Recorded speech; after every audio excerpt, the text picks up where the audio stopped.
नए साल के मौके पर हैदराबाद, साइबराबाद और रत्ताकुंडा कमिश्नरेट हुदूद के तहत ट्रैफिक पुलिस के जरिए 3146 मुकदमात दर्ज किए गए।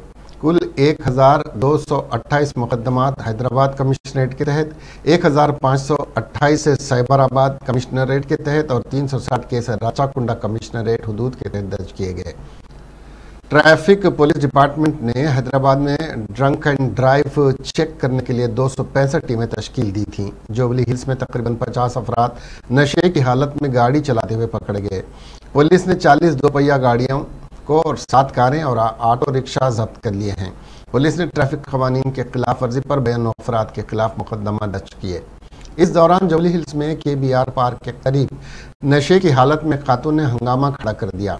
खातून ने ब्रेथ एनालाइजर टेस्ट के लिए पुलिस के साथ ताउन करने से इनकार कर दिया और पुलिस के साथ झगड़ा हो गया। खातून और 2 दीगर मर्दों को गिरफ्तार करके थाने भेज दिया गया। तो दारू पिया नहीं पिया, पुलिस वाले ने